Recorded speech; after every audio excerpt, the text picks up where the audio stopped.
गुरुजी प्रणाम जी। गुरुजी, हम आपको टीवी पे देखते थे कोरोना काल से, तब मन में उत्कंठा कि गुरुजी बहुत अच्छे राम राम सुनना है। तो हम पिछले वर्ष हम और हमारे दिलीप भाई पति पत्नी से आए थे, गुरु मंत्र लिए थे, लेकिन आपसे वार्ता नहीं हो पाई। इस बार हम ठाणे थे, आज 5 दिन हो गए कि हम गुरुजी से बात करेंगे, कल नहीं हो पाई, तो आज आगे घुसर के बैठ गए कि आज बात जरूर करेंगे। गुरुजी, हमको ये जानकारी करना है कि हम हिंदू में क्या 16 संस्कार होते हैं। तो सभी हिंदुओं के 16 संस्कार होते हैं कि कुछ लोगों को, हर जातियों का अलग अलग होता है? 16 संस्कार, जितने संस्कार आप कर सको उतना कर लेना चाहिए, जितना अधिक से अधिक कर सको। आप क्या कर पा रहे हैं, कितना कर पा रहे हैं, करना तो सबको संस्कारों का पालन करना चाहिए। अब आप कितने कर पा रहे हैं, जितने कर लो अच्छा। लेकिन सर, संस्कार जो अधिकतर गांव में जो पुरोहित होते हैं वही लोग देते हैं, और सब लोगों को ये चीज़ नहीं प्राप्त हो पाता है। अभी अधिकतर हिंदू समाज इस चीज़ से वंचित है कि किसी से पूछ लिया जाए कि आपका गोत्र क्या है, तो सभी हिंदू जातियों के अपने गोत्रों के बारे में जानकारी नहीं होगी। और अभी तिवारी से पूछ लिया जाए, त्रिपाठी से पूछ लिया जाए, सबको जानकारी होगी सर। तो ये कमी है कि इन समाज के लोग को क्यों नहीं जानकारी हो पा रही है सर इस बात की? सबको अपने धर्म संस्कृति को लेकर जागरूक होना पड़ेगा। यदि आप जागरूक हैं तो सही है। अब जैसे मैं कथाओं में बोलता हूं कि सबको अपना गोत्र पता कर लेना चाहिए, क्योंकि हमारे यहाँ चाहे ब्राह्मण हो, क्षत्रिय हो, वैश्य हो, शूद्र हो, सबका अपना गोत्र होता है। तो सबको गोत्र पता होना चाहिए। ये तो पता होने की बातें हैं ना। आप अपने पुरखों से चीजें लेते आओ, सब सीखते आओ, ये तो ज्ञान है ना परंपरागत।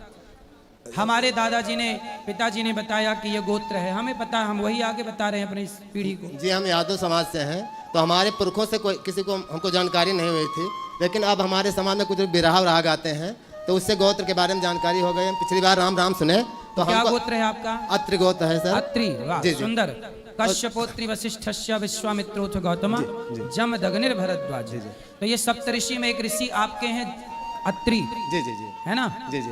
और ये सर विश्वकर्मा जी हैं, इनसे जब गोत्र के बारे में उसमें फार्म में भरना था तो जानकारी इनको नहीं थी, तो हमको ये अपने पूर्वजों से पूछें। सब आप लोग अपना अपना गोत्र याद कर लो, और अपना गोत्र, डार्विन कहते हैं कि हम बंदर की संतान है, हम बंदर के नहीं, हम ऋषि मुनियों की संतान है। जो गोत्र आपका है आप उन्हीं की संतान है। अच्छा सर जी, और एक जानकारी करना है कि एक मूर्ति हम देखते हैं कि सर मंदिर में होती है, हमारे अयोध्या में अभी मंदिर बना है, हम बाराबंकी के जिले के रहने वाले हैं, तो उसमें एसी चलती है, और एक मूर्ति को चौराहे पे खड़ा कर दिया गया राम को, धूल माटी खा रही है।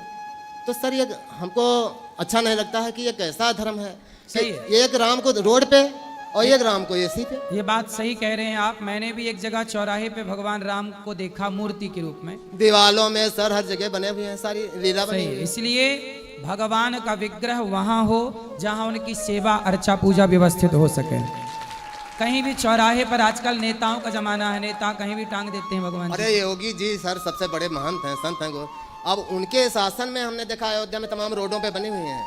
अरे उनका चिन्ह बना दिया जाए, सूर्य का चिन्ह बना दिया जाए, धनुष का चिन्ह बना दिया जाए, साक्षात राम को लगा दिया गया रोड पर। सही है। राम को मंदिर में, भगवान के विग्रह वहां हो जहां उनकी सेवा पूजा हो सके, ये बात सही है। सर एक और बात करना है कि सर जैसे ऋषि मुनि संत पंडित विप्र ब्राह्मण, क्या ये सभी बराबर हैं सर? अलग अलग है। अलग अलग हैं। कैसे? जी साधु अलग है, साधु आप भी बन सकते हो। जी जी।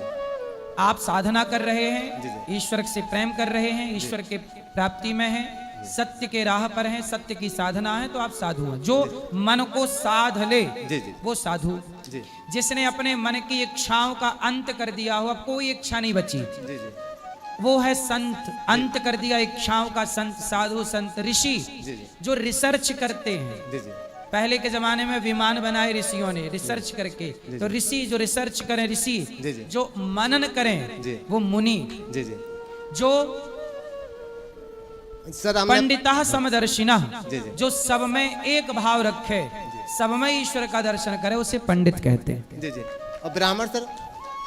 ब्राह्मण जो ब्रह्म की उपासना में लगे, जो ईश्वर के ध्यान में लगे, उससे ब्राह्मण कहते हैं। सर ब्राह्मण पंडित की कोई जात होती है कि पैदा होते हैं कि सर गीता में कर्म से लिखा होता है पंडिता समदर्शिनः, जी जो समदर्शी है जी वो पंडित है। समदर्शी, सबको एक भाव से, किसी के साथ छुआछूत नहीं, ऊंच नीच नहीं, बैर भाव नहीं, जो सबको गले लगाए वो पंडित है। जी, जी। सबसे प्रेम करे, और सर सबको रोटी दे, सबकी सेवा करे, सर ब्राह्मण, जो ब्रह्म की उपासना और सेवा में लगे। अच्छा सर, जैसे तिवारी, त्रिपाठी, द्विवेदी, शुक्ला, ये सब पंडित हैं, ब्राह्मण हैं कि एक जाति हैं? 4 वर्ण हैं, जी जी ब्राह्मण, क्षत्रिय, वैश्य और शूद्र। जी जी ये 4 वर्ण क्यों बने?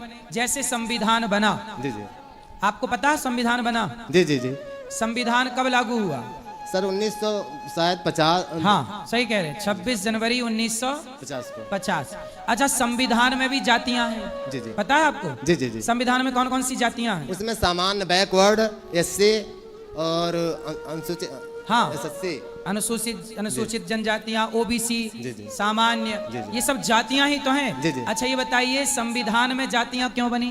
सर उसमें इसलिए बनी संविधान में कि जैसे जो ज्यादा गरीब हैं, हाँ। निम्न, तो उनको मानो सबसे अनुसूचित जात में रखा गया, हाँ। अनुसूचित जनजात में। ठीक है। जो उससे थोड़ा बढ़ के उनको अनुसूचित जात में, ठीक जो है। उससे भी कुछ अच्छे हैं उनको ओबीसी में रखा गया, और जो एकदम संपूर्ण रूप से परिपूर्ण हैं धन धाम से, उनको सामान्य में रख दिया गया। तो भाई ये व्यवस्था जातियों की ऐसी ही जब सनातन धर्म बना, मतलब सनातन संस्कृति जब हम सब उस पे आए, तो हम सब ने, ईश्वर ने देखा कि सृष्टि कैसे चलेगी, संविधान बना तो उसमें जातियां बना दी।